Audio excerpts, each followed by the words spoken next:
Well, hello, people of Dalriada CU. Hope you're doing okay. Really good to be with you, even in these kind of strange circumstances.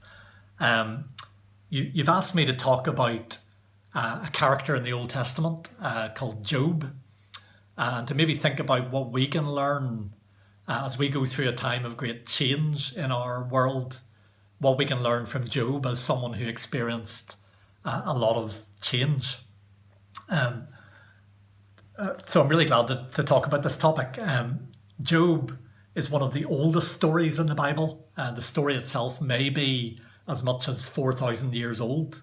And yet, this is a story that I think can be really, really helpful for our lives today and very powerful in helping us think about where we are. When we think about Job as someone who went through a lot of change, that's kind of the understatement of the year.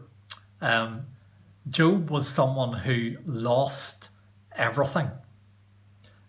Obviously, in our world this year, in 2020, people have lost a lot.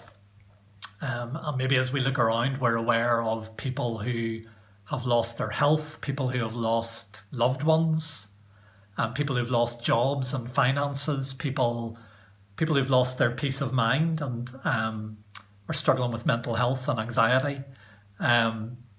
Maybe, I don't know about you, what you feel maybe you've lost in this time or what you've been struggling with. But Job was someone who lost everything. I'm going to stick my neck out and say there is nobody among us or even among the people we know who has lost this year as much as Job lost at the start of this story. Job, we're told, had 7,000 sheep, 3,000 camels, 1,000 oxen, 500 donkeys, 7 sons and 3 daughters. And he lost them all to thieves and raiders, to natural disasters, to fire, to hurricanes. He lost everything in a very short period of time. And then he even lost his health, as his body was covered in sores from head to toe, and he sat on the ground scraping his skin with a piece of pottery. This is someone who kind of had everything, and his life was really good, and then he lost everything. So Job is definitely someone who can help us think about how do we navigate a time of crisis, disaster, anxiety, change, loss. And I want to just from the book of Job, it's a big long book, I just want to pick out a few really simple lessons that I think we can learn from the way Job responded.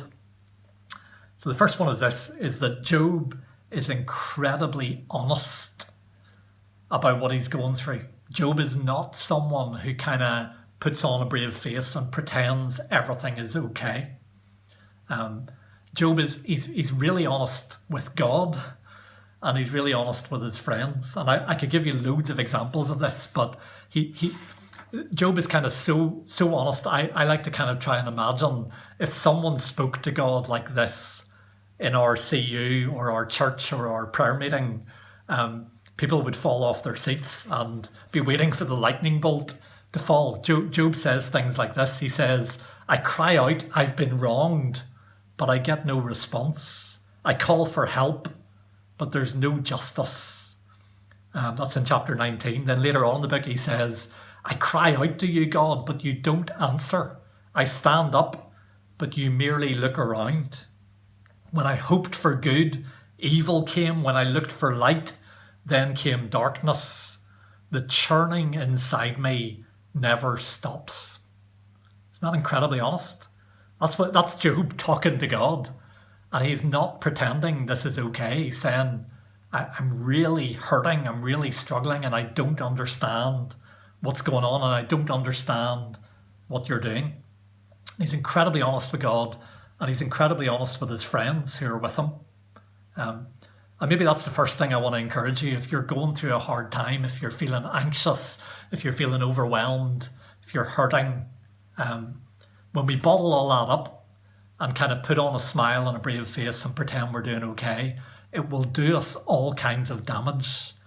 It will damage your mental health, it will damage your spiritual health, And I want to encourage you there are loads of characters in the Bible, others like David and Jeremiah and others as well, who set us this example of actually this is what faith looks like. Faith is not pretending you're okay. Faith actually involves being really honest with God and those around you. And if it's really hard, say it's really hard. And if you don't understand, say you don't understand. And if you feel overwhelmed, tell God and tell those around you. So that's the first thing, and I think it's really, really important at a time like this. Second thing is this, is Job's friends think that what he needs is explanations and answers. And I think that's a really common human response when things are difficult, is we think what we need are answers. And so maybe at the minute, people are looking around and they're looking for theories and ideas and graphs and scientific expertise and just theories and opinions that are going to help us feel better about what's going on. And very often, I don't know about you, but we can read articles and listen to opinions and kind of scan through media and social media, and we're bombarded with information and ideas and opinions. And very often it doesn't really help. Job's friends in the book of Job, the best thing they actually do for Job is at the very beginning, they sit with him in silence for 7 days. And I think that's a beautiful and profound thing that they do for their friend when he's suffering. But they can't resist. If they'd stayed quiet, I think that would have been great, because then they start to talk, and they talk, and they talk, and they talk, and it goes on for a long time. And they have all kinds of theories and explanations about why this is happening to Job. And this takes up a lot of the book, and I don't want to get into it in detail, but I want to say very bluntly, it really doesn't help. Job is not consoled or comforted by all of those explanations and theories that they threw at him. And actually at the end of the book, God calls Job's friends foolish. He talks about their folly. They didn't know what they were talking about. And I think there's a little warning or encouragement or rebuke there for us. Sometimes when we have a friend who's going through a hard time and is really struggling, we rush in far too quickly to try to explain what is happening. And actually we'd be much better sitting with them in silence and listening and being there to provide compassion and empathy and all the rest. Explanations and answers often really don't help. I remember talking to a friend of mine who lost his mum when he was quite young. And I remember him saying how some of his Christian friends really wanted to provide theological explanations for why God allows suffering. And that wasn't really what he needed. He needed people who would come and just say to him, I don't understand what you're going through, but I want to be here with you. And just be a source of encouragement and comfort. So, another big lesson of the book of Job, explanations and answers really don't help as much as we often think they will. Third thing about Job. So first of all, he's really honest with God. Secondly, his friends' explanations and answers really don't help. Thirdly, Job hangs on to hope. And often it can seem like he's just hanging on to hope by his fingernails, but he hangs on tenaciously to hope in God. A couple of his really famous statements of kind of faith in the book of Job, in chapter 13, verse 15, Job says about God, though he slay me, in other words, even if he kills me, yet will I hope in him. Isn't that an extraordinary thing to say? It says, even if God takes my life, I'm going to hang on to hope in him. God is my hope. Job, for me, is someone who says, this is really hard. I'm in agony. I'm really confused. I don't understand what's going on, but I'm going to trust God as the one who will bring me through. Maybe the most famous kind of expression of faith in the book of Job comes in chapter 19, verse 25 and following. This is what Job says after everything that he's gone through.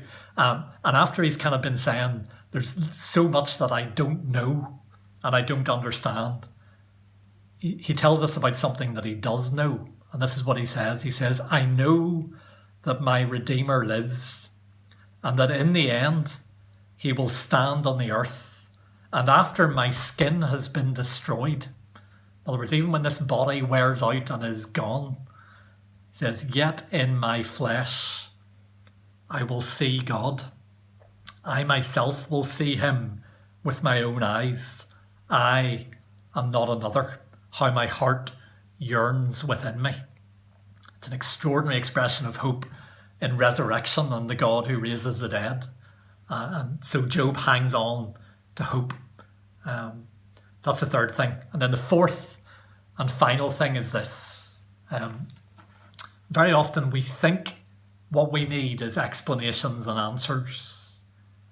But actually what we really, really need is God himself. And so at the end of the book, after you get chapter after chapter after chapter of theories and explanations and talking, finally God appears to Job.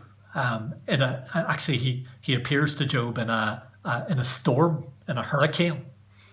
And Job is given this encounter with God. And actually when God shows up at the end of the book of Job, he doesn't give Job answers and explanations about why this has happened or why suffering happens or why good men like Job often go through hard times. He doesn't give him explanations. What he gives him is an encounter with himself, in which Job gets a kind of glimpse of the glory of God and the power of God and the majesty of God and the love of God and the beauty of God. And it turns out for Job that is enough.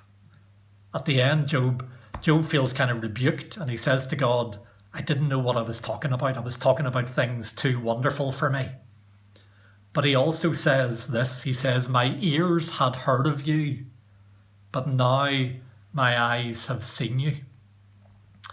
And there's something there at the end that I think Job is saying, in the end, this is what I really need, is to see God, is to encounter God, and he's consoled and comforted in a really deep way by that, even while he still doesn't understand why all these things are happening and all the rest. So that's kind of my encouragement to you, especially if you're finding these times we're walking through at the minute a bit overwhelming, if you're feeling anxious, if you're feeling afraid, if you're finding it hard. Be like Job and be really honest with God and really honest with your friends.